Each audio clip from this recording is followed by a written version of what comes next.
Siji, loro, telu.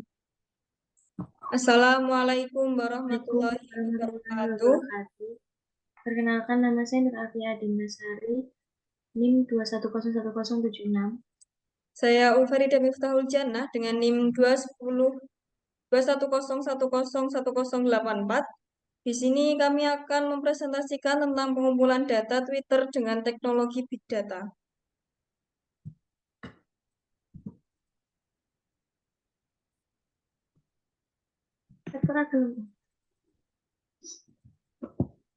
Nah, dari Big Data sendiri itu, Big Data adalah velocity, di mana Big Data bertambah dengan sangat cepat atau mengalir dengan kecepatan yang tinggi. Dalam konteks Big Data, data yang demikian disebut data stream. Salah satu sumber Big Data yang menghasilkan aliran data dengan kecepatan tinggi adalah Twitter. Media sosial ini memiliki pengguna sekitar 330 juta. Rata-rata per hari terdapat 500 juta posting Twitter atau stiker sekitar 6.000 Twitter per detik. Nah, pengumpulan data Twitter itu dengan apa saja sih? Nah, pengumpulan data Twitter itu dengan Spark Streaming dan Kafka. Untuk Spark Streaming sendiri, itu adalah library ekstensi dari Spark yang digunakan untuk mengumpulkan dan mengolah data stream dengan bounded processing. Dengan demikian, proses windowing dilakukan berdasarkan waktu processing time. Kemudian, untuk Kafka sendiri itu sistem pengumpul data stream yang juga dapat berperan dalam menyederhanakan sistem. Penyederhanaan ini dilakukan Kafka dengan menjadi perantara antara sumber data stream dengan target data stream.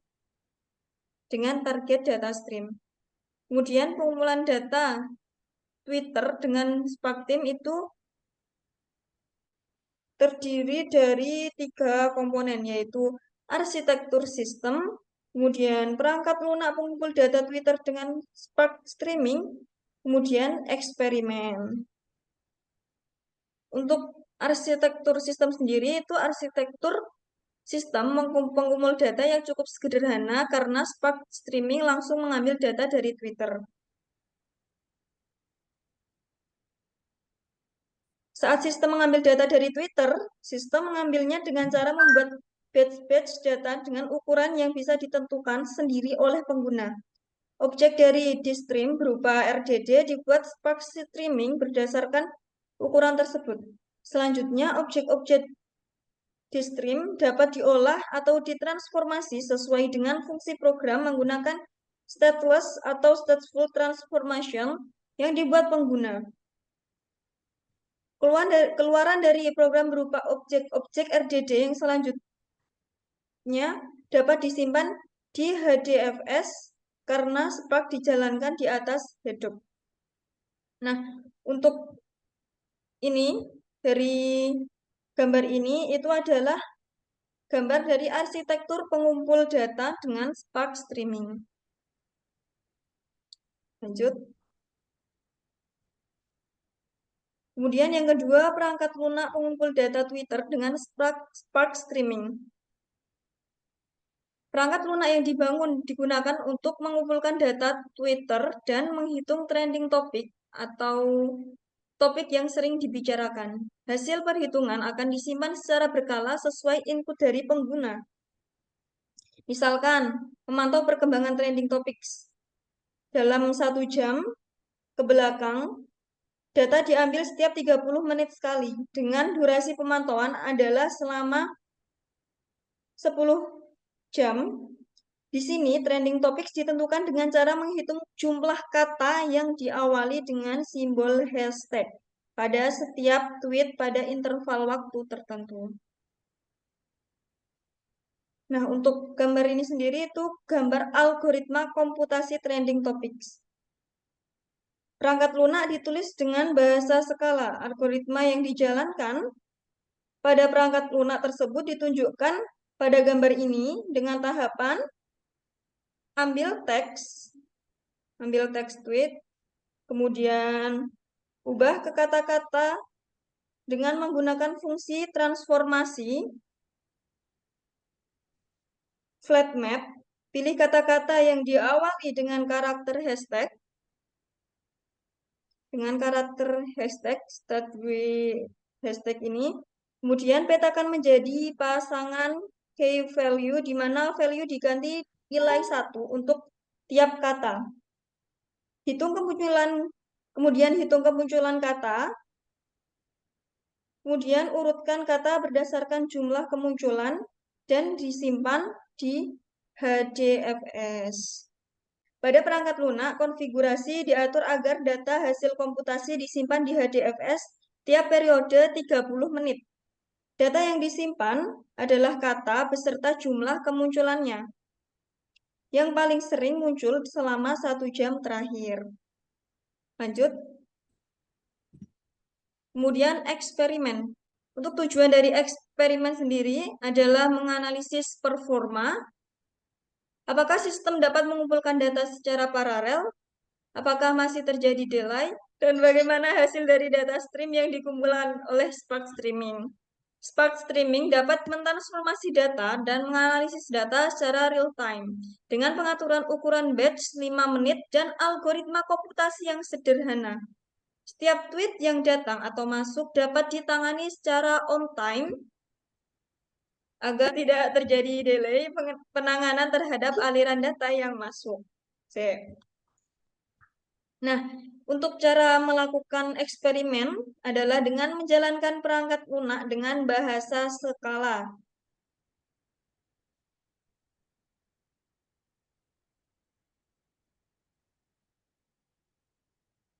Nah, setelah program dijalankan, kinerja dari node-node master dan slave dapat diobservasi dari laporan yang diberikan Spark. Untuk selanjutnya akan dijelaskan oleh teman saya.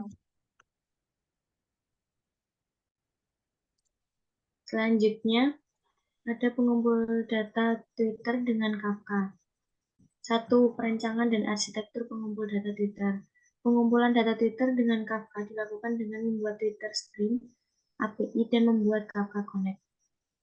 Komponennya terdiri dari Twitter Stream API, yaitu untuk mengambil data dari Twitter digunakan Twitter Stream API, yaitu API yang melakukan request data ke Twitter secara terus-menerus ketika data dibutuhkan. Kedua, ada rancangan Kafka Connect. Data stream yang berasal dari Twitter Stream API akan dikumpulkan oleh Kafka dan disimpan di topik analogi dengan tabel pada basis data. Selanjutnya, perangkat lunak pengumpul data Twitter dengan Kafka. Perangkat lunak yang dikembangkan terdiri dari 2 modul, yaitu Kafka Connect dan struktur streaming. Fungsi pada struktur streaming dirancang untuk melakukan analisis yang lebih detail terhadap data tweet dibandingkan perangkat lunak dengan Spark Streaming. Rancangan program Kafka Connect diimplementasikan dengan Java, sedangkan struktur streaming diimplementasikan dengan Scala untuk Spark dan library Spark SQL. Ketiga, eksperimen. Tujuan dari eksperimen ini adalah untuk menganalisis performa dan menguji apakah sistem pengumpul data stream dengan Kafka dan struktur streaming mampu menangani data yang terlambat. Program Kafka Connect dijalankan mulai 29 April 2020. Setelah itu program struktur streaming dijalankan pada cluster Spark dan Kafka. Dari hasil penelitian sebelumnya, pengguna yang aktif pada jam-jam tertentu dan pada waktu kapan kisaran jam berapa, tweet memiliki peluang besar untuk menjadi viral. Kesimpulannya dari penelitian dengan hasil yang telah dipaparkan dari subbab-subbab sebelumnya dapat ditarik kesimpulan sebagai berikut, yaitu Spark Streaming cocok untuk menganalisis data stream secara real time, misalnya untuk mendapatkan tren dari waktu ke waktu. Namun dibutuhkan pengawasan saat program pengumpul data dijalankan, karena delay dapat terus membesar dan menyebabkan timestamp tidak akurat. Selain itu, karena dijalankan pada beberapa node worker dan memproses data stream dengan bounded processing, Spark Streaming cocok dimanfaatkan untuk mengambil data stream dari sumber yang tertentu atau terbatas. Kemudian untuk Kafka sendiri, Kafka memproses data stream dengan pendekatan unbounded processing. Dengan pendekatan ini, Kafka lebih akurat dalam menangkap data stream atau lebih menjamin bahwa seluruh aliran data yang masuk dapat ditangkap dan disimpan, namun membutuhkan lebih banyak memori untuk menyimpan data pada tiap topik dibandingkan Spark Streaming. Program pengumpul data dengan Kafka bisa dijalankan selama berhari-hari atau berbulan-bulan tanpa adanya pengawasan. Dengan arsitektur Kafka, kelebihan lainnya dari sistem yang memanfaatkan Kafka adalah data stream dapat dikumpulkan dari beberapa sumber dan disimpan ke berbagai sistem pula.